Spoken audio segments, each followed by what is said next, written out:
اس نے سوچ لیا تھا کہ وہ اپنی حقیقت کو جان کر کے رہے گی، وہ اپنے بارے میں جانے گی کہ وہ کون ہے۔ یہی سوچ کر وہ اپنے گھر سے نکل آئی تھی۔ نوکروں کو چھٹی دے کر کے پورے گھر کو لاک کرنے کے بعد وہ اپنے گھر سے نکل آئی تھی۔ اب اس کا ارادہ تھا کہ وہ اس زیتون آنٹی کے گھر کی طرف بڑھے گی، ہما سے جا کر کے ملے گی۔ جس کالج میں ہما پڑھتی ہے اسی کالج میں اگر شمائلہ بھی پڑھتی ہے تو وہ ان دونوں سے ملے گی۔ وہ اس اپنی ہم شکل ڈپلیکیٹ لڑکی سے ملنا چاہتی تھی، جس کے دھوکے میں زیتون آنٹی نے اسے شمائلہ کہہ کر کے مخاطب کیا تھا، اور ظاہری بات ہے کہ وہ شمائلہ نہیں تھی، لیکن وہ اس بات پہ پریشان ضرور تھی کہ اگر وہ شمائلہ نکل آئی تو پھر وہ کوٹھی، وہ باپ، وہ گھر، وہ جگہ، وہ ہما، یہ سب کیا ہے؟ اور اگر زیتون آنٹی اسے پہچان سکتی تھی تو کیا اس کا باپ ایسا ہی تھا کہ اس نے بالکل جاننے کی کوشش ہی نہیں کی کہ اس کی بیٹی کہاں پر ہے؟ اس نے اپنی بیٹی کے پیچھے کوئی تردد نہیں کیا، اپنی بیٹی کو تلاش کرنے کی اس نے بالکل کوئی کوشش نہیں کی۔ یہ وہ باتیں تھیں کہ جو اس وقت نادیہ کے ذہن میں ہلچل مچائے ہوئے تھیں، اور نادیہ اس بات کی سچائی کو جاننے کے لیے گھر سے نکلی تھی۔ اس نے اپنے نوکروں کو، باقی لوگوں کو یہی کہا تھا کہ وہ سیر و تفریح آؤٹنگ کے لیے کچھ عرصہ کہیں جا رہی ہے، اس گھریلو زندگی سے وہ تھوڑی اکتا گئی ہے، تنگ آ گئی ہے۔ اس نے ایک عرصہ بیماری میں کاٹا ہے، تو اب وہ چاہتی ہے کہ تھوڑا سیر و تفریح کی غرض سے کہیں جائے، لیکن اس کے ذہن میں نہ تو کسی جگہ کی سیر و تفریح کا کوئی خیال تھا، اور نہ ہی وہ کسی جگہ ایسی جگہ جانا چاہتی تھی کہ جہاں پر اس نے سیر و تفریح کرنی ہے۔ بس اس کے ذہن میں ایک ہی بات تھی، اور وہ بات تھی کہ اسے اپنے بارے میں جاننا ہے، اور وہ اپنے بارے میں جاننے کے لیے نکلی تھی۔ وہ لاری اڈے پہنچ گئی۔ اس شہر کا بڑا لاری اڈا تھا جس شہر میں وہ رہتی تھی۔ لاری اڈے پہنچ کر کے اب اس نے اس شہر کی گاڑی دیکھنی شروع کر دی کہ جس شہر میں اسے جانا تھا۔ زیتون آنٹی سے اس نے ایڈریس بھی لے لیا تھا، فون نمبر وغیرہ بھی لے لیا تھا، اس لیے اسے امید تھی کہ وہ بڑی آسانی کے ساتھ زیتون آنٹی کے گھر پہنچ جائے گی۔ خیر، اس شہر کی بس جہاں پر اس نے جانا تھا اسے جلد ہی نظر آ گئی، اور پھر وہ اس بس میں سوار ہو گئی۔ کچھ سواریاں کم تھیں، جو کہ ظاہری بات ہے کہ اس کے لیے بس والے کو ابھی رکنا تھا، لیکن قریب آدھے گھنٹے کے قریب باقی کی سواریاں بھی مل گئیں، اور وہ بس وہاں سے اس بڑے شہر کے لیے روانہ ہو گئی۔ اگرچہ یہ بھی ایک بہت بڑا شہر تھا جہاں پر وہ رہ رہی تھی، لیکن جس شہر جا رہی تھی وہ اس شہر کی نسبت 4-5 گنا زیادہ بڑا تھا۔ اس کا رخ اب اس شہر کی طرف تھا، اور یہ ایک انجان سفر پر روانہ ہو چکی تھی، بس ایک خدشے کے تحت کہ وہ شمائلہ، جس کے دھوکے میں زیتون آنٹی نے اسے مخاطب کیا تھا کہ یہ کون ہے۔ اس نے اپنے ساتھ اپنے پہناوے کے لیے چند کپڑوں کے جوڑے رکھ لیے تھے، کچھ اپنی ضرورت کی چیزیں رکھ لی تھیں، کوئی 1.5-2 لاکھ روپے کی رقم تھی جو کہ اس نے اپنے ساتھ لے لی تھی تاکہ اس سفر میں اخراجات کے لیے کام آئے۔ پھر اگر یہ اس بات کو محسوس کرتی کہ اس کے پاس کیا پیسے کم پڑ رہے ہیں تو یہ اس شہر میں جا کر بھی اپنے بینک اکاؤنٹ سے پیسے نکلوا سکتی تھی۔ اس کے پاس ATM کارڈ بھی تھا، اور اس کے علاوہ جس بینک میں اس کا اکاؤنٹ تھا وہ بینک بھی ظاہری بات ہے کہ اس کی برانچز بھی دوسرے شہر میں موجود تھیں۔ یہ نادیہ کے نام سے ہی اپنا اکاؤنٹ چلا رہی تھی، اور اس کی ID جو تھی وہ بھی نادیہ کے نام سے ہی رجسٹرڈ تھی۔ اس کے پاس باقاعدہ اس کا جو شناختی کارڈ تھا وہ نادیہ کے نام سے تھا، جس میں اس کا پورا نام نادیہ علی لکھا گیا تھا، اور نادیہ علی کے بارے میں جو چیزیں یہاں پر تحریر تھیں ان چیزوں کی ہی پشتی کرنے کے لیے یہ یہاں سے جا رہی تھی۔ خیر، نادیہ کو تقریباً 6 گھنٹے کا سفر لگا، اور 6 گھنٹے کے سفر کے بعد یہ اس دوسرے شہر میں پہنچ جانے میں کامیاب ہو گئی۔ جب یہ یہاں اس بس سے اتری، یہ بھی ایک بہت بڑا اڈا تھا جہاں پر اسے اتارا گیا، اور 4 بج چکے تھے اور یہ شام کے 4 تھے، یعنی کہ ابھی عصر ہونے والی تھی اور تھوڑی ہی دیر میں عصر کے بعد مغرب اور پھر شام پڑ جائے گی۔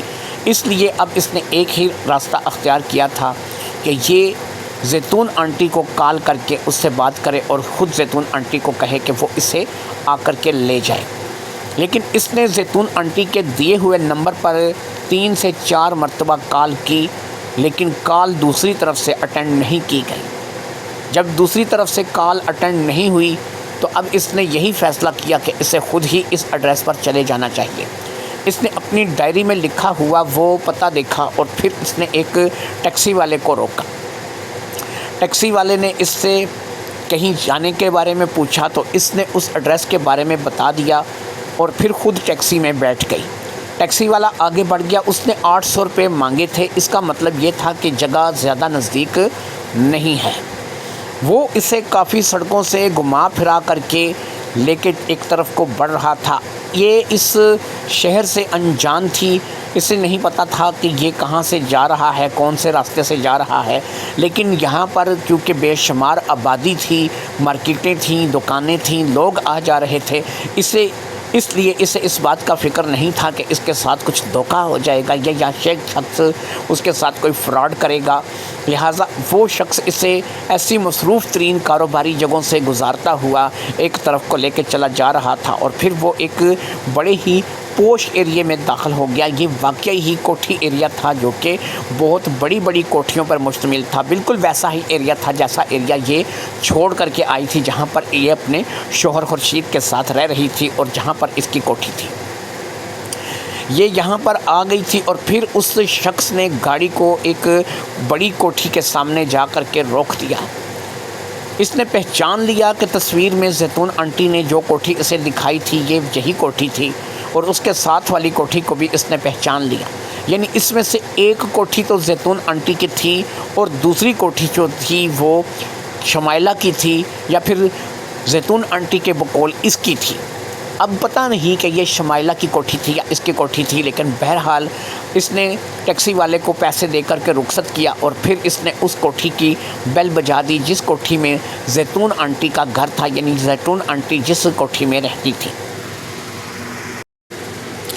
اب تھوڑی دیر تک انتظار کرنے کے باوجود کسی نے بھی دروازہ نہیں کھولا۔ 2 سے 3 مرتبہ بیل دینے کے بعد دروازہ کھلا تو ایک چوکیدار نما شخص برآمد ہوا۔ اس نے کہا جی بی بی کس سے ملنا ہے؟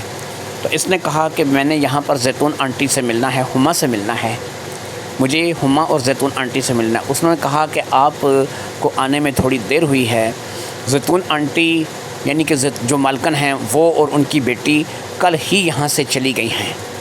اب اس نے کہا کہاں چلی گئی ہیں؟ تو چوکیدار نے کہا کہ یہ تو مجھے پتہ نہیں، لیکن ایسا ہے کہ شاید ان کی کوئی رشتہ دار ہے جو کہ بیمار ہے، اس کی پرسش کر لیے وہ چلی گئی ہیں، اس لیے دونوں جو ہیں ماں بیٹی گھر پر نہیں ہیں۔ اب اس نے پوچھا کہ ہما کے تو ایسا تھا کہ پیپر ہو رہے تھے، تو کیا ہما کے پیپر ہو چکے ہیں؟ کیا وہ بھی چلی گئی ہے؟ اس نے کہا مجھے نہیں پتہ، لیکن یہ ہے کہ وہ دونوں گھر پہ موجود نہیں ہیں، گھر پہ میں ہوں، میں چوکیدار ہوں اور میں ادھر جو ہے وہ ڈیوٹی دیتا ہوں، باقی سب لوگوں کے کیا معاملات ہیں یہ مجھے نہیں پتہ۔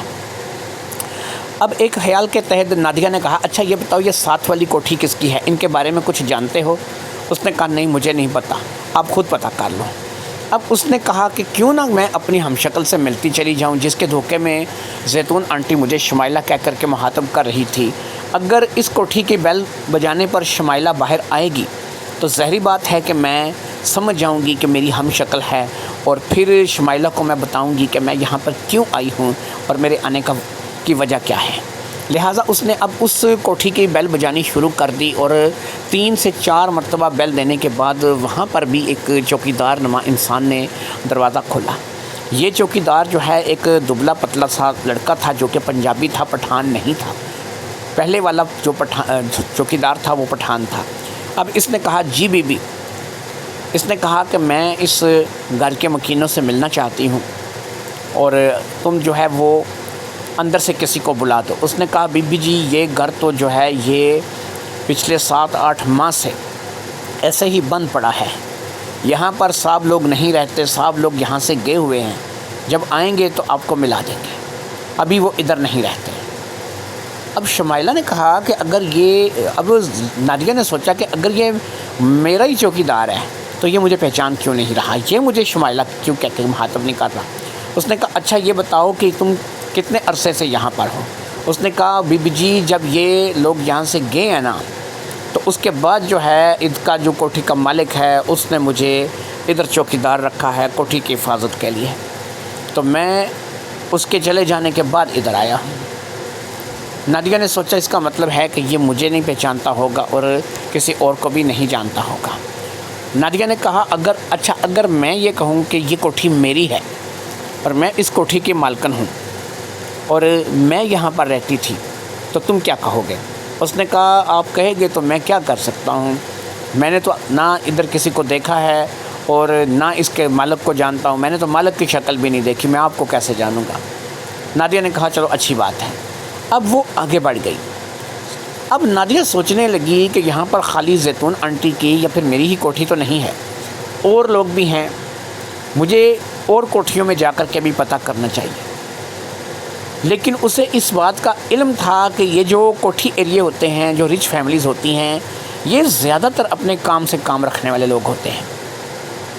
بہت کم ایسے لوگ ہوتے ہیں کہ جو ایک دوسرے کی زندگی میں دخل دیتے ہیں۔ کوئی کیا کر رہا ہے اس کا ساتھ والے گھر والوں کو پتہ نہیں ہوتا۔ غریبوں کا محلہ ہوتا ہے، ایک محلے میں بات ایک گھر میں چلتی ہے، پورے محلے کو پتہ چل جاتی ہے، لیکن یہاں پر کوٹھی ایریے میں یہی ہوتا ہے کہ اندر خانے جو مرضی ہو رہا ہے، کسی کو ان باتوں کا پتہ نہیں چلتا۔ لہٰذا 2-3 کوٹھیوں میں جانے کے بعد اسے اس بات کا پتہ چل گیا کہ کوئی لوگ اسے شمائلہ کی حیثیت سے پہچانتے تک نہیں تھے، اور ہما کی ماں بھی صرف اس لیے جانتی تھی کہ وہ ہما کی سہیلی تھی اور اس کے گھر آتی جاتی رہتی تھی۔ یعنی یہاں پر اسے کوئی اور جاننے والا نہیں تھا، پہچاننے والا نہیں تھا۔ زیتون آنٹی تھی تو وہ اپنے کسی مریض کی تیمارداری کے لیے جا چکی تھی، ہما تھی تو وہ اپنی ماں کے ساتھ چلی گئی تھی۔ یہ وہ صورتحال تھی کہ جو نادیہ کے لیے اچھی نہیں تھی۔ بہرحال نادیہ نے اب ایک ہی چیز کا فیصلہ کیا کہ کالج تو کہیں نہیں گیا نا کہ جہاں پر شمائلہ پڑھتی ہے، وہاں سے کالج کو ہٹایا تو نہیں جا سکتا، اسے بدلا تو نہیں جا سکتا۔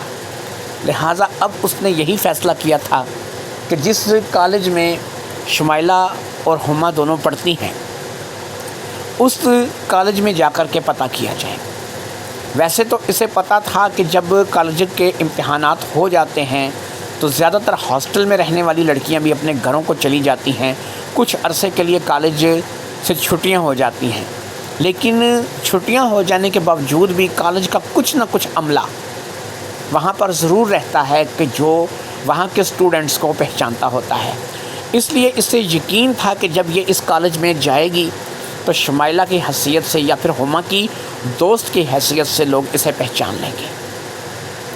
پھر یہی ہوا کہ یہ اس کالج میں چلی گئی، یعنی اس نے وہاں سے اس کوٹھی ایریے سے ایک اور ٹیکسی لی اور اس کالج میں چلی گئی۔ لیکن اس وقت رات ہو رہی تھی، کوئی کامیابی نہیں ملی۔ اگر کچھ لوگ تھے بھی، یہاں کی کوئی انتظامیہ تھی بھی، تو وہ اس وقت موجود نہیں تھی۔ سارا کالج بند پڑا تھا، ہر جگہ تالے لگے ہوئے تھے۔ اب ظاہری بات ہے کہ رات ہو چکی تھی، کھانا کھانا تھا، کسی جگہ رہنا تھا، اپنے رہنے سہنے کا انتظام کرنا تھا۔ لہٰذا اسی ٹیکسی والے کو نادیہ نے ایک ہوٹل چلنے کے لیے کہا اور پھر وہ اسے ایک ہوٹل میں لے کر کے آ گیا۔ یہاں پر اس نے ایک کمرہ لیا اور پھر کھانے کا آرڈر دے دیا۔ کھانا ہال میں کھانے کے بعد یہ اوپر کمرے میں چلی گئی۔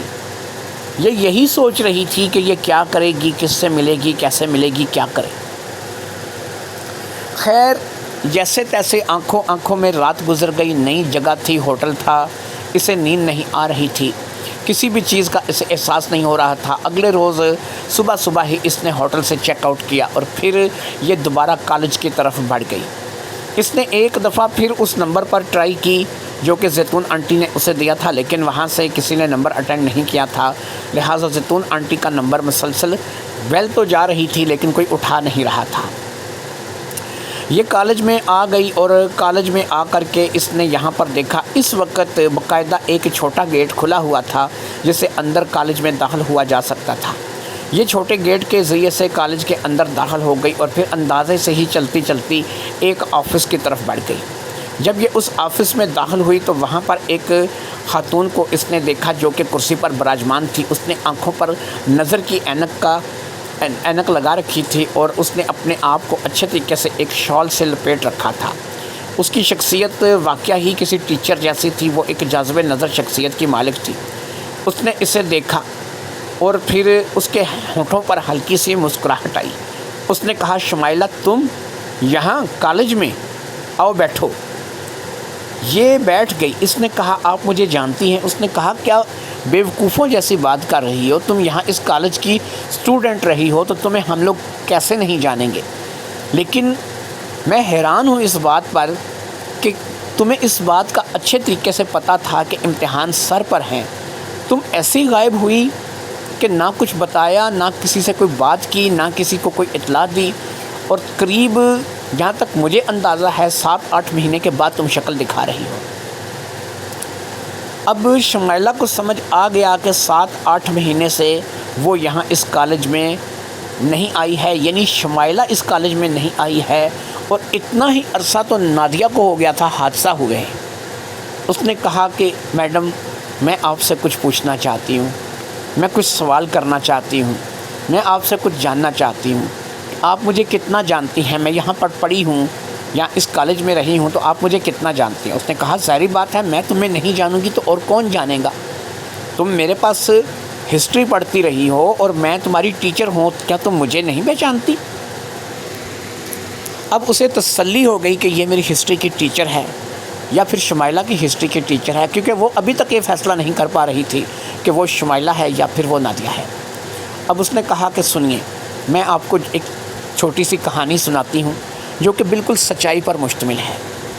ایک روز ایسا ہوتا ہے کہ مجھے ایک ہاسپٹل میں ہوش آتا ہے، میرے سر پر پٹی ہوتی ہے۔ ایک شخص جو کہ عمر میں کافی زیادہ ہوتا ہے، 60 سال کا لگا لیجئے، وہ آتا ہے، کہتا ہے کہ وہ میرا شوہر ہے، وہ مجھے اپنے ساتھ اپنے گھر لے جاتا ہے، اپنی بیوی کی طرح رکھتا ہے، حتیٰ کہ میں پریگننٹ ہو جاتی ہوں۔ یہ تمام بات آج سے 7-8 ماہ پہلے ہوئی اور اب اس بات کو 7-8 ماہ گزر گئے۔ پھر ایک خاتون مجھے ملتی ہے اور کہتی ہے کہ تم شمائلہ ہو۔ میں کہتی ہوں نہیں، میں تو نادیہ ہوں اور میں تو اپنے شوہر کے ساتھ یہاں پہ رہتی ہوں۔ تو وہ کہتی ہے کہ نہیں، شمائلہ کی تو ابھی شادی بھی نہیں ہوئی۔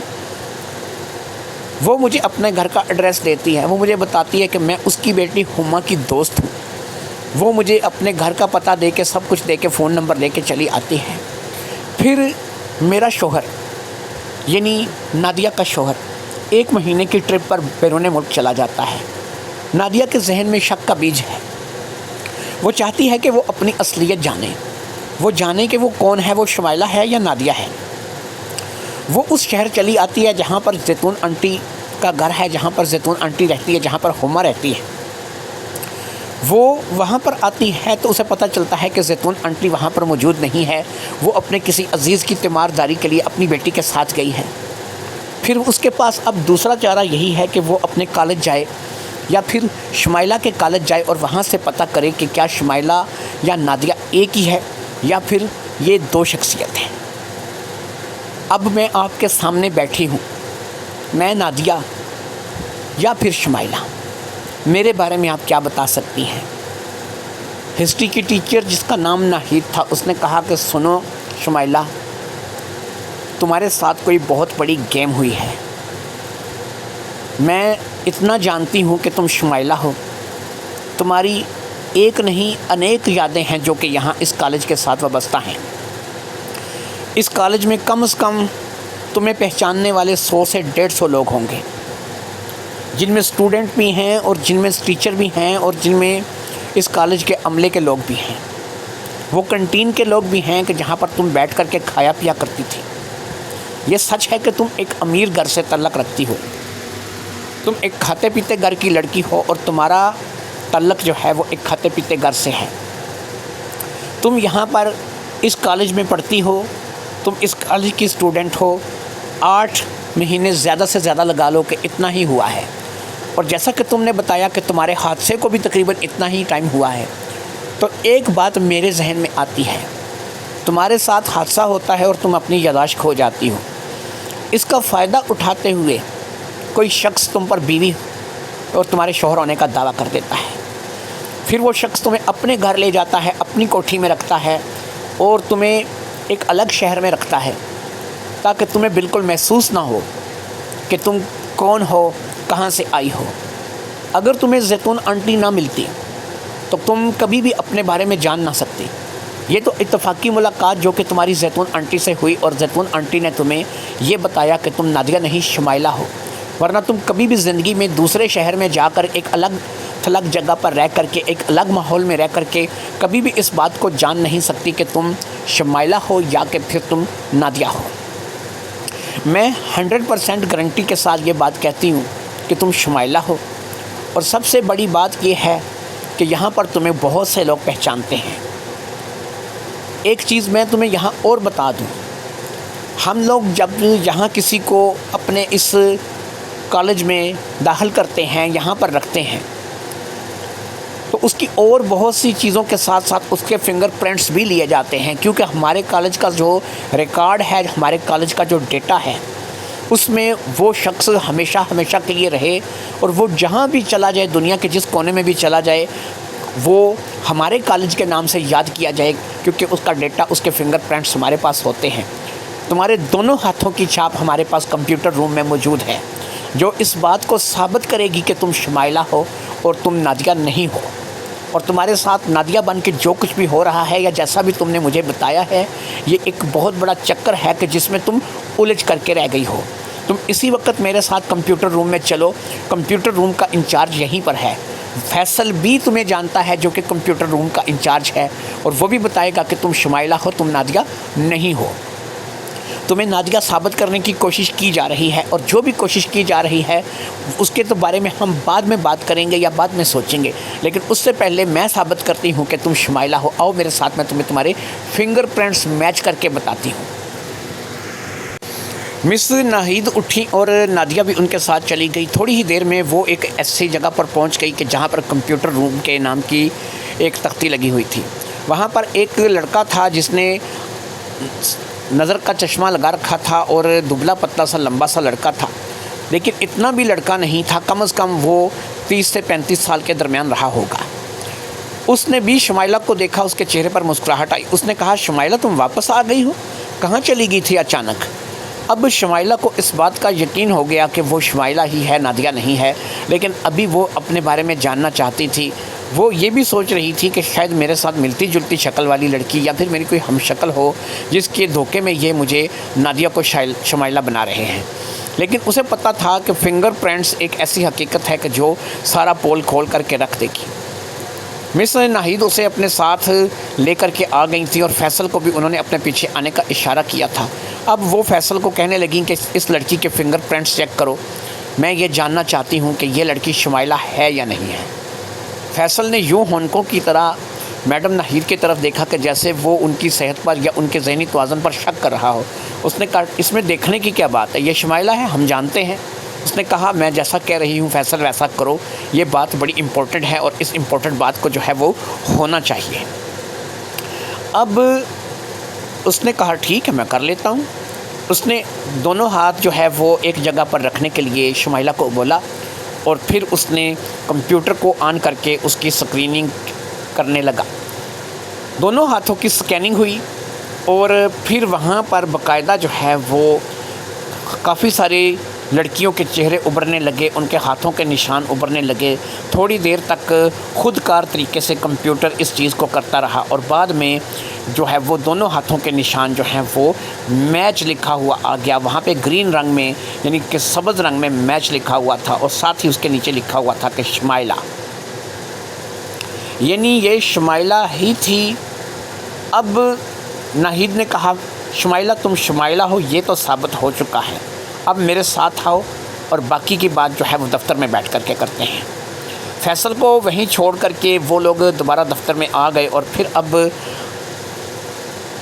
میڈم ناہید نے کہا، اب مجھے یہ بتاؤ جس شخص کے ساتھ تم بیوی بن کر کے رہ رہی ہو، جو گزشتہ 7-6 مہینے سے تمہیں بیوی کی طرح یوز کر رہا ہے، جس کے ساتھ تمہارا تعلق جو ہے وہ قربت کے لمحات کا ہے، جس کے ساتھ تم اپنا آپ شیئر کر چکی ہو، جس کے ساتھ تمہارا بیڈ ایک ہے، جس کے ساتھ تمہاری راتیں جاگ کر کے گزرتی ہیں، اس شخص کے بارے میں بتاؤ کہ وہ شخص کون ہے، کیونکہ میں چاہتی ہوں کہ تمہارے اس شوہر کے بارے میں جو کہ تمہیں بلیک میل کر رہا ہے، جس نے تمہیں تمہاری اوپر ایک پردہ ڈال رکھا ہے، جس نے تمہیں نادیہ ثابت کیا اور تمہیں جو ہے وہ شمائلہ سے نادیہ بنایا، اس کا بانڈا جو ہے وہ قانون کے سامنے پھوٹ جائے اور یہ بندہ قانون کی گرفت میں آئے۔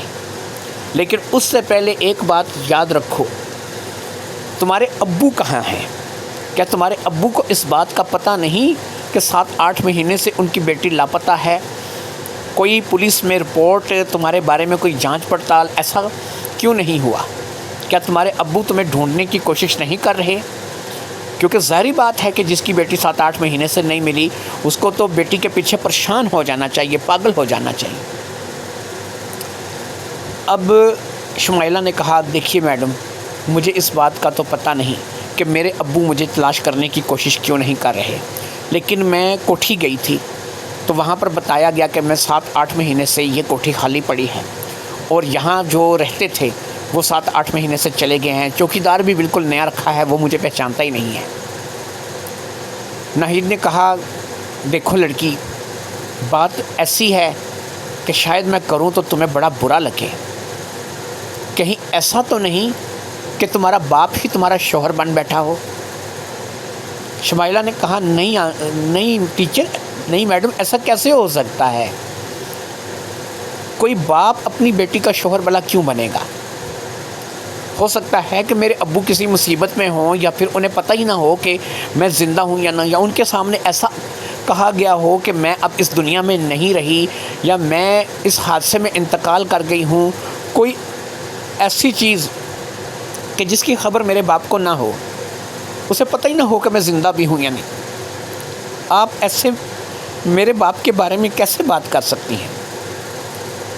اب ناہید نے کہا، ٹھیک ہے، میں سمجھ سکتی ہوں کہ اگر میں تمہارے باپ کے بارے میں ایسی بات کہوں گی تمہیں برا لگے گا، لیکن ایک بات بتاؤ، کیا تم اپنے باپ کو پہچانتی ہو؟ تم نے اپنے باپ کو دیکھا ہے؟ یعنی تم شمائلہ ہو، یہ ثابت ہو چکا ہے۔ وہ شخص جو کہ تمہارا شوہر بنا بیٹھا ہے وہ تمہیں نادیہ ظاہر کر رہا ہے، اس کا مطلب ہے کہ دھوکہ تو تمہارے ساتھ ہو رہا ہے۔ وہ تمہیں نادیہ کیوں ظاہر کرنے پر تلا ہوا ہے کہ جب کہ تم نادیہ نہیں ہو، تم شمائلہ ہو؟ اس لیے وہ تمہیں کیوں نادیہ ظاہر کر رہا ہے؟ اب یہ ہے کہ ہما کا رابطہ نمبر میرے پاس ہے، میں ہما کو بھی بلاتی ہوں اور پھر تمہارے ابو کے بارے میں پتہ کرتے ہیں کہ تمہارے ابو کہاں ہیں، کیونکہ جب تمہارے باپ کے بارے میں پتہ چلے گا اور تم اپنے باپ سے ملو گی، دونوں باپ بیٹی کا ملاپ ہوگا، تب ہی ساری بات کھل کر کے سمجھ آئے گی کہ تمہارا باپ تمہارا شوہر ہی تو نہیں بنا ہوا جیسا کہ میں نے پہلے کہا، یا پھر ایسا ہو سکتا ہے کہ تمہارا باپ واقعی انجان ہو اور اسے یہی بتایا ہو کہ تم اب اس دنیا میں نہ رہی، یا تمہارے ساتھ کوئی ایسا حادثہ ہو گیا ہے کہ تم باپ کے پاس دوبارہ واپس نہیں آئی۔ کوئی نہ کوئی ایسی بات تو ہے کہ جس کو کر کے تمہارے باپ کو مطمئن کیا گیا ہوگا، یہی بات میں جاننا چاہتی ہوں۔ لیکن اس سے پہلے مجھے ہما سے رابطہ کرنا ہوگا۔ ہما کا پرسنل موبائل نمبر میرے پاس ہے، میں اس کے ساتھ رابطہ کرتی ہوں، اور جب میں اسے تمہارا بتاؤں گی تو وہ جہاں کہیں بھی ہوگی وہ اپنے سارے کام چھوڑ کر کے یہاں پر دوڑی چلی آئے گی۔ ابھی صبح کا ٹائم ہے، اس لیے فکر نہ کرو، وہ جہاں بھی ہوگی 2-3-4 گھنٹے میں ہمارے پاس ہوگی، اس کے بعد ساری بات کھل جائے گی، کیونکہ ہما سے بہتر تمہیں کوئی نہیں جانتا۔ ہما ایک ایسی لڑکی ہے جو تمہیں تمہارے گھر سے جانتی ہے، جسے تمہارے ابو کا پتہ ہے، جسے تمہارے گھر کے باقی افراد اگر ہیں یا تمہارے کوئی رشتہ دار ہیں تو ان کے بارے میں بھی پتہ ہوگا۔ جو بھی ہے، جیسا بھی ہے، ہما کے آنے کے بعد سارا معاملہ کلیئر ہو جائے گا۔ اب میڈم ناہید نے ایک نمبر ڈائل کرنا شروع کر دیا اپنے موبائل سے، دوسری طرف گھنٹی بجتی رہی اور شاید کسی نے فون اٹھا لیا۔ پھر اس نے کچھ بات کی اور فون کو بند کر دیا۔ اس نے ہما کو کالج پہنچنے کے لیے کہہ دیا تھا۔ اب ہما کالج آنے والی تھی۔ ہما وہ لڑکی جو شمائلہ کو جانتی تھی، ہما وہ لڑکی جو اس کے باپ کو جانتی تھی، ہما وہ لڑکی جو کہ ہر راز سے پردہ اٹھا سکتی تھی، ہما ایک ایسی لڑکی کہ جسے سب کچھ پتہ تھا، جسے اپنی دوست شمائلہ کے بارے میں سب کچھ پتہ تھا، وہ شمائلہ کے بارے میں سب کچھ جانتی تھی۔ اس کے پہنچنے کی دیر تھی کہ سارے معاملات حل ہو جانے تھے۔ میڈم ناہید نے شمائلہ کے لیے باقاعدہ ناشتہ منگوا لیا تھا، کیونکہ صبح صبح کا ٹائم تھا اور اسے ایسا لگ رہا تھا کہ شمائلہ نے ناشتہ نہیں کیا ہوگا۔ شمائلہ بھی جب ہوٹل سے نکلی تھی تو اس نے صرف چائے کی ایک پیالی پینے پر ہی اکتفا کیا تھا اور کچھ کھا پی کر کے نہیں آئی تھی۔ اب اسے 2 سے 2.5 گھنٹے انتظار کرنا تھا، کیونکہ ہما نے یہی کہا تھا کہ وہ 2 سے 2.5 گھنٹے کے اندر پہنچ آئے گی۔ 2 سے 2.5 گھنٹے کے اندر ہما نے جہاں پر بھی تھی یہاں پر پہنچ آنا تھا، اور پھر ہما کے آنے کے بعد ہر بات کا پتہ چل جانا تھا۔ تقریباً 2 سے 2.5 گھنٹے کا انتظار گزر چکا تھا اور ابھی تک ہما نہیں پہنچی تھی۔ دونوں اس بات کو لے کر کے تھوڑی سی پریشان ہونے لگی تھی۔ پھر ایسا کہ ان کی پریشانی مزید بڑھتی، کالج کے گیٹ سے انہوں نے ہما کو اندر داخل ہوتے ہوئے دیکھا۔ اس وقت یہ باہر صحن میں ہی کھڑی تھی، یعنی کالج کے صحن میں کھڑی تھی، جو کہ ایک بہت بڑا گراؤنڈ تھا۔ وہاں پر کھڑے کھڑے ہی ان دونوں نے ہما کو دیکھا تھا، کیونکہ نادیہ یا شمائلہ ہما کو تصویر میں دیکھ چکی تھی، اس لیے اس نے ایک نظر میں ہی اس لڑکی کو پہچان لیا، جو کہ اس وقت بھی مردانہ سلوار سوٹ میں تھی اور اس نے وہی بوائے کٹ بال رکھ چھوڑے تھے۔ اوپر اس نے کالے رنگ کا اینک یعنی کہ چشمہ لگا رکھا تھا، جس سے وہ بالکل ہی ایک لڑکا معلوم ہو رہی تھی۔ اس نے باقاعدہ ان کالے کپڑوں کے ساتھ ایک اوپر واسکٹ پہن رکھی تھی، جیسے کہ لڑکوں نے پہن رکھی ہوتی ہے۔ اس کی شخصیت دیکھ کر پہلی نظر میں کوئی اسے لڑکا ہی سمجھتا۔ بال بھی اس کے ایسے تھے کہ بالکل بوائے کٹ اس نے کرا رکھا تھا، اور کوئی بھی دیکھنے والا اسے لڑکا ہی سمجھے گا۔ لڑکی ہو سکتا ہے کہ اس کے ساتھ جو ملاقات کرے یا بات چیت کرے وہی سمجھ پائے کہ یہ کوئی لڑکی ہے۔ ہما نے جیسے ہی شمائلہ کو دیکھا تھا، اس کے چہرے کی باتیں کھل اٹھی تھی، اس کی خوشی دیدنی تھی۔ اس نے اپنی سہیلی کو دیکھا تھا، اس نے اس لڑکی کو دیکھا تھا جس کے ساتھ اس کا بڑا وقت گزرا تھا۔ وہ تیزی سے آگے بڑھی اور اس نے آؤ دیکھا نہ تاؤ دیکھا، اس نے آ کر کے شمائلہ کو اپنے بازوؤں میں کس لیا۔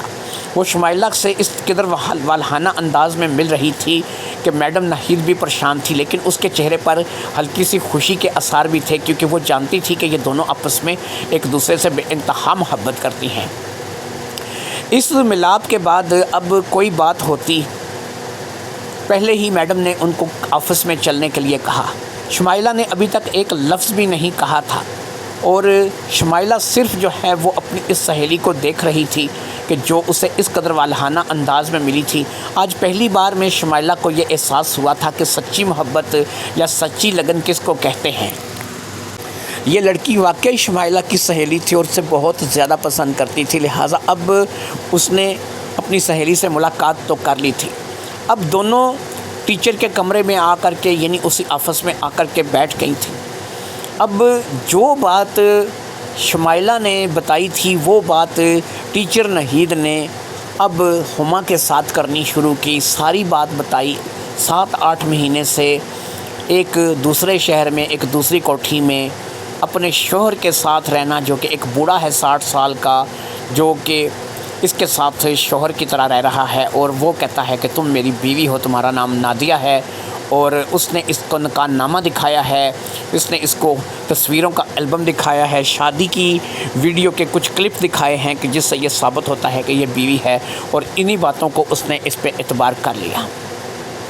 پھر ایک سورا نام کی عورت کو سامنے لایا کہ جو اس کی دور کی پھوپھو بن کر کے آئی، اور اس نے باقاعدہ اس بات کی تصدیق کی کہ واقعی یہ تمہارا جو ہے وہ شوہر ہے اور تمہاری شادی ہوئی ہے، اور یہ تمام باتیں جو ہیں یہ اب میں تمہارے سامنے اس لیے رکھ رہی ہوں کہ ہم نے فنگر پرنٹس میچ کر کے دیکھا ہے، یہ شمائلہ ہے، یہ نادیہ نہیں ہے۔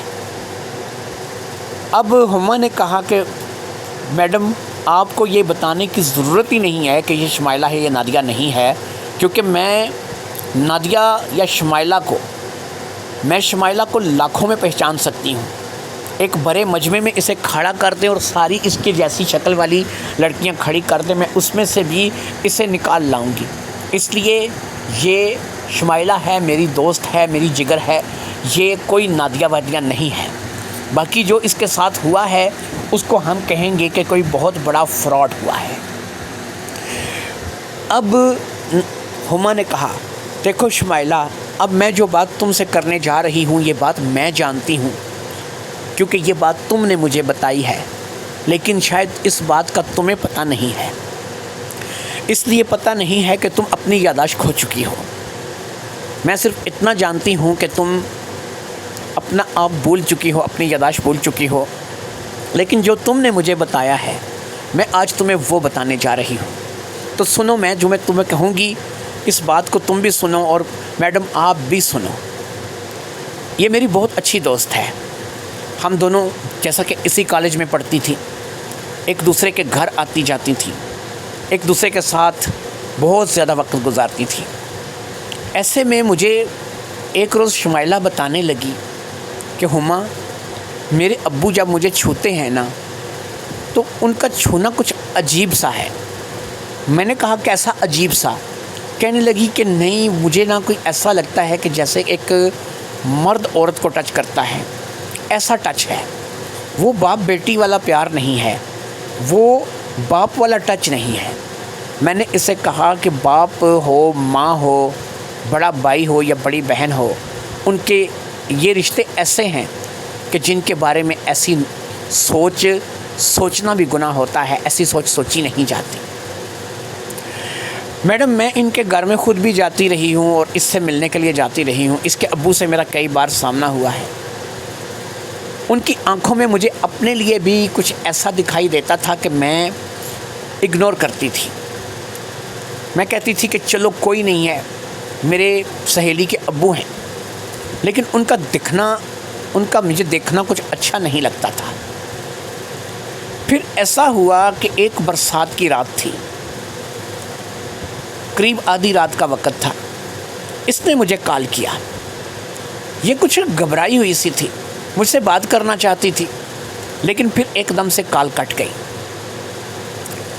میں نیند میں تھی، میں اٹھنا چاہتی تھی، اس کی مدد کرنا چاہتی تھی، جانا چاہتی تھی، اس کی بات سننا چاہتی تھی، لیکن سچ پوچھیں میڈم تو سر درد کے مارے پھٹا جا رہا تھا۔ نیند تھی کہ کہتی تھی آج ہی آج۔ پھر باہر بارش، طوفان، آندھی، تو میں نہیں اٹھ پائی، میں سو گئی۔ پھر جب میں صبح اٹھی تو مجھے اس بات کا خیال آیا کہ مجھے رات کو کسی وقت میری سہیلی کی کال آئی تھی۔ میں نے موبائل پر ٹائم دیکھا تو اس وقت رات کے 2:30 بجے کا ٹائم شو ہو رہا تھا، یعنی قریب 2:30 بجے مجھے شمائلہ کی کال آئی تھی، لیکن میں اس کال کو سن کر صرف کان سے لگایا تھا۔ یہ تھوڑی سی گھبرائی ہوئی تھی، اس نے مجھے کچھ کہنا چاہا تھا لیکن کال کٹ گئی تھی۔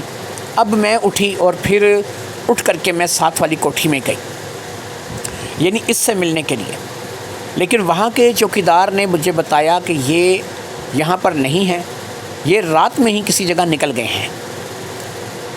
گھر میں 2 گاڑیاں تھیں، ایک گاڑی جو تھی وہ شمائلہ ڈرائیو کرتی تھی اور ایک گاڑی اس کے ابو ڈرائیو کرتے تھے۔ دونوں ہی گاڑیاں اس وقت گھر کے اندر موجود نہیں تھیں، دونوں ہی گاڑیاں گھر سے جا چکی تھیں۔ میں نے چوکیدار کو پوچھا کہ یہ پتہ ہے کہاں گئی ہیں؟ اس نے کہا نہیں پتہ نہیں ہے، لیکن یہ رات کو کہیں چلے گئے تھے، دونوں گاڑیاں یہاں سے نکل گئی تھی، چلی گئی تھی۔ وہ دن گیا اور آج کا دن آیا۔ اس دن کے بعد میں یہاں اسے شمائلہ کو آج مل رہی ہوں۔ مجھے نہیں پتا کہ شمائلہ نے وہ کال مجھے کیوں کی تھی، شمائلہ وہ گاڑی لے کر کے آدھی رات کو کہاں گئی تھی، اس طوفان میں، بارش میں اس کے ساتھ کیا ہوا تھا، اس کا باپ اس کے پیچھے کیوں گیا تھا، دونوں گاڑیاں گئی تھیں، کیا ہوا تھا کیا نہیں ہوا تھا۔ مجھے اس دن کے بعد، کیونکہ یہ آج مل رہی ہے اور آپ جو مجھے کہانی بتا رہی ہو، جو آپ مجھے بات بتا رہی ہو، اگر اس بات کو میں لے کر کے دیکھوں تو ایک کہانی ہے جو میرے ذہن میں بنتی ہے۔ شمائلہ، ویسے اگر تمہارے ذہن میں بھی یہ کہانی پوری ہو چکی ہے تو میں چاہوں گی کہ یہ کہانی میری بجائے تم ہمیں سناؤ کہ تمہیں کیا سمجھ آتا ہے۔ اب شمائلہ نے کہا، ہما، اس میں سمجھنے والی بات کون سی ہے؟ سب سمجھ آ چکا ہے، سب بات سمجھ چکی ہوں۔ جیسا کہ میرا باپ مجھے بیڈ ٹچ کرتا تھا، اس روز شاید اس نے حد سے زیادہ گزرنے کی کوشش کی۔ میں نے تمہیں فون کیا، اپنی مدد کے لیے بلایا، لیکن تم نیند میں ہونے کی وجہ سے نہیں آئی۔ میں اپنی جان چھڑا کر کے کسی نہ کسی طور سے وہاں سے بھاگی، اور پھر میں نے گاڑی سٹارٹ کی۔ شاید مجھے گاڑی چلانی آتی ہے۔ میں نے گاڑی سٹارٹ کی اور گاڑی لے کر کے گھر سے باہر نکل آئی۔ میرے باپ کو ایسا لگا کہ اگر میں کسی آدمی کے پاس پہنچ گئی، کسی تھانے، کسی پولیس یا کسی کو بھی مل گئی، تو اس کا پول کھل جائے گا، اس کی شرافت کا بھرم میری وجہ سے ٹوٹ جائے گا۔ میں اس کی بیٹی تھی، اگر اس کے اوپر الزام لگاؤں گی تو ظاہری بات ہے کہ یہ الزام کوئی چھوٹا موٹا الزام نہیں سمجھا جائے گا۔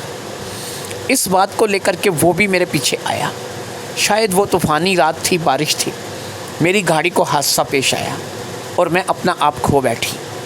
جب مجھے کچھ بھی یاد نہیں رہا تو اس نے مجھے فوری طور پر ابتدائی علاج تو وہاں کے کسی ہاسپٹل سے کرایا، لیکن اس نے پھر اپنے ذہن میں ایک نیا پلان بنا لیا۔ اس نے مجھے فوری طور پر شہر بدل دیا۔ اس نے وہ چوکیدار بدل دیا جو کہ گھر کا تھا، اس نے نیا چوکیدار رکھ لیا جو مجھے نہ پہچانتا ہو۔ پھر اس نے مجھے اپنے کسی دوسرے شہر میں، جہاں پر اس کا کوئی گھر تھا، وہاں پر لے گیا، اور پھر اس نے دوسرے شہر میں میرا علاج کروایا۔ میں ٹھیک ہوئی تو مجھے اپنی یادداشت کے بارے میں کچھ بھی پتہ نہیں تھا۔ شاید اسے اندازہ ہو گیا تھا کہ میں اپنی یادداشت بھول چکی ہوں، اسی لیے اس نے مجھے دوسرے شہر میں داخل کرایا۔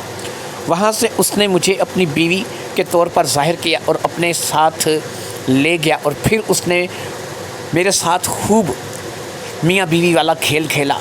میں بھی اپنے آپ کو اس کے سپرد کر بیٹھی، کیونکہ مجھے اتنا ہی پتہ تھا کہ وہ میرا شوہر ہے، بس اس کے علاوہ میں کچھ جانتی نہیں تھی۔ پھر اگر زیتون آنٹی سے میری ملاقات نہ ہوتی اور میں آج یہاں تک نہ پہنچتی تو شاید میں اس کی بیوی بن کر ہی اپنی باقی کی زندگی گزار دیتی، لیکن میں اب اس کی بیوی نہیں ہوں۔ مجھے پتہ چل چکا ہے کہ وہ کون ہے، اس نے میرے ساتھ کیا کھیل کھیلا ہے، اس لیے مجھے آپ لوگوں کے ساتھ کی ضرورت ہے۔ وہ بہت پاورفل ہے، وہ ایک ایسا شخص ہے جس کو بڑا بزنس مین کہہ سکتے ہیں۔ آپ لوگوں کی گواہی کے بغیر اور آپ لوگوں کے بغیر میں کچھ بھی نہیں کر سکتی۔ اس خوفناک درندے کے خلاف مجھے آپ لوگوں کا ساتھ چاہیے۔ ہما نے کہا کیوں نہیں، ہم تمہارا ساتھ دیں گے۔ یہاں پر تمہارے فنگر پرنٹس ہوں گے جو کہ اس بات کا ثبوت دیں گے کہ تم شمائلہ ہو۔ باقی یہ ہے کہ ہمیں کسی چھوٹے موٹے پولیس افسر سے نہیں ملنا ہے، یہ کالج کی بھی ریپوٹیشن ہے۔ ٹیچر، ہمیں ایسا کوئی بندہ چاہیے کہ جو اس کیس کو حل کر سکے اور اس کیس پہ کام کر سکے، اور جو بکنے والا نہ ہو، جو پیسے کھانے والا نہ ہو۔ اب میڈم نہید نے کہا اس میں ایسی بات ہی کیا ہے، میرا بڑا بھائی ایس پی ہے، میں ابھی اس سے بات کرتی ہوں، اور وہ بھی انشاءاللہ تعالیٰ اس بات کو سن کر کے، اس ساری بات کو جان کر کے ہماری مدد کرے گا، اور پھر تمہارے باپ کے بارے میں سب کچھ پتہ چل جائے گا۔ اب تو اس بات میں کوئی شک رہ ہی نہیں گیا تھا نا کہ ہوا کیا تھا۔ قریب قریب کہانی ایسے ہی رہی ہوگی کہ جیسی سنائی تھی۔ اس لیے اب فوری طور پر ایس پی زمان سے رابطہ کیا گیا، اور نہید نے ساری بات اپنے اس بڑے بھائی کو بتا دی جو کہ یہاں پر آ کر کے شمائلہ نے بتائی تھی، جو ہما نے بتائی تھی۔ اس نے فوری طور پر سب کو اپنے آفس طلب کر لیا۔ وہاں پولیس آفس میں جا کر کے ایس پی کے سامنے بیان ہوئے، اور ہما نے، شمائلہ نے اور نہید نے جو کچھ سنا تھا، جو فنگر پرنٹس تھے، سب کے بارے میں سب کچھ بتا دیا گیا۔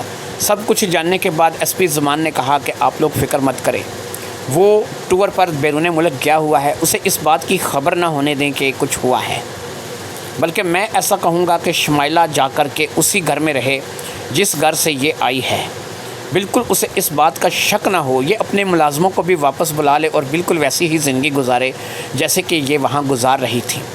یہی پتہ کرو، یہی اسے باور کراؤ، یہی اس کی سمجھ میں بٹھاؤ کہ اسے کچھ بھی پتہ نہیں ہے۔ پھر اس کے بعد جیسے ہی وہ آئے گا، پولیس اسے دھر لے گی، پولیس اس گھر پر نظر رکھے گی، بس اس کے آنے کا انتظار کرے گی۔ ایس پی زمان کے حکم پر ایسا ہی کیا گیا، اور پھر ایک دفعہ شمائلہ جو ہے وہ واپس اپنے شہر آ گئی۔ یہاں آ کر کے اس نے اپنے نوکروں کو بھی واپس طلب کر لیا۔ اس نے کہا کہ میرا ارادہ تو تھا کہ مہینہ بھر جو ہے وہ آؤٹنگ کروں گی، سیر و تفریح کروں گی، لیکن کیا کروں کہ مجبوری یہ بن گئی کہ میں وہاں پر گئی تو طبیعت میری کچھ ساتھ نہیں دینے لگی، اس لیے میں اب واپس لوٹ آئی ہوں اور یہیں پر اسی گھر میں رہوں گی۔ اسی گھر میں وہ رہنے لگی۔ پھر 1 مہینہ گزر گیا، مہینے سے کچھ اوپر ہو گیا، لیکن اس کا نام نہاد شوہر واپس نہیں آیا۔ ایسا لگتا تھا کہ شاید اسے اطلاع ہو چکی ہے کہ اس کا بانڈا پھوٹ چکا ہے۔ اب ان کوٹھیوں میں جتنا وہ حقدار تھا اتنی ہی یہ بھی حقدار تھی، کیونکہ اسی کی بیٹی تھی، اس لیے اسے یہاں سے کوئی نکال نہیں سکتا تھا۔ اس کا رہن سہن یہاں بھی شاہانہ تھا۔ لاکھوں کروڑوں روپے تھے جو کہ بینک بیلنس کے نام پر پڑے تھے۔ پھر اس نے ایک کام کیا کہ شاید ایسا کرنا اس کے لیے مناسب بھی تھا۔ انٹی زیتون کے ساتھ والی کوٹھی کو اس نے کرائے پہ چڑھا دیا، اور ظاہری بات ہے کہ اتنی بڑی کوٹھی کرائے پر لگنے سے ماہانہ لاکھوں کی آمدن تھی۔ پھر یہ اسی گھر میں اسی کوٹھی میں رہنے لگی۔ اسے اس چیز کا انتظار تھا کہ کبھی نہ کبھی تو اس کا نام نہاد شوہر واپس آئے گا۔ پولیس بھی اس کیس میں پوری دلچسپی لے رہی تھی، لیکن مہینے سالوں میں بدلنے لگے۔ نہ کبھی وہاں پر کوئی لوٹ کر کے آیا اور نہ ہی کسی نے آنا تھا۔ ایسا لگتا تھا کہ کسی نے اسے بتا دیا ہے، کوئی اطلاع کر دی ہے، کوئی تو ہے کہ جو اس ساری بات میں ملا ہوا ہے، جو اس بات سے، اس راز سے واقف تھا۔ ایسا کون ہو سکتا ہے؟ پھر اسے شک ہوا۔ شمائلہ کو ایسا لگا کہ شاید اسے پتہ ہے کہ وہ کون ہے، کہ جو اطلاع کر سکتا ہے، جو بتا سکتا ہے۔ اس نے ایس پی زمان صاحب سے بات کی اور ایس پی زمان نے اسے اٹھا لیا۔ چند ہی گھنٹوں کی خاطر تواضع کے بعد وہ بندہ سچ بولنے پر آ گیا۔ یہ وہی ڈرائیور تھا جو کہ دبئی مال میں ساتھ گیا تھا اور جس نے بتایا تھا کہ وہ کچھ بھی نہیں جانتا۔ اصل میں یہی ڈرائیور تھا کہ جو کھا پی کے چپ کر کے بیٹھا تھا، اور اسے اس بات کی اصلیت کا پتہ تھا کہ یہ بیوی نہیں بیٹی ہے، لیکن پیسوں نے اس کا منہ بند کر رکھا تھا۔ ایسے ہی شمائلہ کو خیال آیا تھا کہ اس روز میں نے واپسی پر اس سے چند سوال پوچھے تھے اور ان سوالوں کے اس نے ایسے جواب دیے تھے۔ پھر جب شمائلہ نے خود ان سوالوں کے جواب کی تصدیق کی تھی کہ واقعی اس نے سچ بولا تھا یا جھوٹ بولا تھا، تو پتہ چل گیا تھا کہ اس نے جھوٹ بولا تھا۔ جو باتیں اس نے کہی تھی، جو جواب اس نے دیے تھے، وہ جواب بالکل ٹھیک نہیں تھے۔ لہٰذا جب جواب غلط تھے تو یہی آدمی ہے کہ جو کہ اس کے ساتھ ملا ہوا ہو سکتا ہے۔ پھر جب اس نے ایس پی زمان کو یہ بات بتائی تو اس نے اسے بنوا لیا اور اس نے بتا دیا کہ ہاں، جب یہ کوٹھی چھوڑ کر کے گئی تھی تو میں نے اس کا پیچھا کیا تھا، اور جس وقت یہ اس شہر کی بس میں بیٹھی اور وہاں سے روانہ ہوئی تو میں نے صاحب کو اطلاع کر دی تھی، اور صاحب نے مجھے کہا تھا کہ ٹھیک ہے، اب تم نے کسی کام میں دخل نہیں دینا، واپس آ جاؤ۔ اب سوال ہی پیدا نہیں ہوتا تھا کہ وہ لوٹ کر کے واپس آئے گا، کیونکہ اسے پتہ ہے کہ اس کا بانڈا پھوٹ چکا ہے، وہ اس کی اصلیت کھل چکی ہے، اس کے بارے میں سب کچھ جان چکے ہیں۔ یہاں آئے گا تو وہ قانون کے شکنجے میں بری طرح پھنسے گا، اور ظاہری بات ہے کہ وہ یہاں آ کر کے قانون کے شکنجے میں پھنسنا نہیں چاہے گا۔ اس کے پاس کروڑوں اربوں روپے ہیں، اس کا کاروبار وہاں پر بھی ہے، یہاں پر بھی ہے۔ وہ اپنا کاروبار وہاں بیٹھ کر یہاں ہینڈل کر سکتا ہے، وہ وہاں سے بھی اپنا کاروبار چلا سکتا ہے، اس لیے اسے کسی چیز کی فکر نہیں ہے۔ ویسے جو اس کی عمر ہو چکی ہے، اب تو چل چلاؤ کا دور ہے، لیکن کیا کہہ سکتے ہیں۔ ان تمام باتوں میں شمائلہ ایک بات کو فراموش کر بیٹھی تھی کہ وہ پریگننٹ ہے۔ اب معاملہ اس حد تک بڑھ چکا تھا کہ یہ بچہ پیدا کیے بغیر کوئی چارہ بھی نہیں تھا۔ اگر اس بچے کو ضائع کرائے تو یہ قتل ہوگا، لہٰذا وہ ایسا کرنا نہیں چاہتی تھی۔ پھر اس نے ایک ہاسپٹل میں اس بچے کو جنم دیا، پھر اس بچے کے ساتھ ہی وہ اپنی زندگی گزارنے لگی۔ ہما اس کے پاس اکثر آتی جاتی رہتی تھی۔ ہما نے کئی بار اسے کہا کہ وہیں واپس آ جاؤ، اس شہر میں رہو، میرے ساتھ رہو گی، میرے پاس رہو گی۔ اس نے بھی کہا کہ ٹھیک ہے، میں بہت جلد اس کوٹھی کو کسی کو کرائے پہ دے کر کے وہاں آ جاؤں گی۔ پھر اس نے ایسا ہی کیا، کیونکہ وہ بھی چاہتی تھی کہ اس کے اپنے اس کے پاس ہوں۔ اس نے اس کوٹھی کو کرائے پہ لگا دیا، اور اس کوٹھی کو کرائے پہ لگانے کے بعد وہ واپس اپنے اسی شہر چلی گئی۔ وہ گاڑیاں بھی پتہ چل چکی تھیں، جس میں ایک حادثے میں بہت زیادہ ڈیمیج ہو گئی تھی اور دوسری جو تھی وہ اسی کوٹھی میں کھڑی تھی۔ کوٹھی کے چوکیدار کو بھی پتہ چل چکا تھا کہ یہی اس کوٹھی کی مالکن ہے۔ وہ وہیں پر رہنے لگی، لیکن اب اسے زیتون آنٹی اور ہما کا ساتھ تھا جو کہ ہر وقت اس کے ساتھ رہتی تھی۔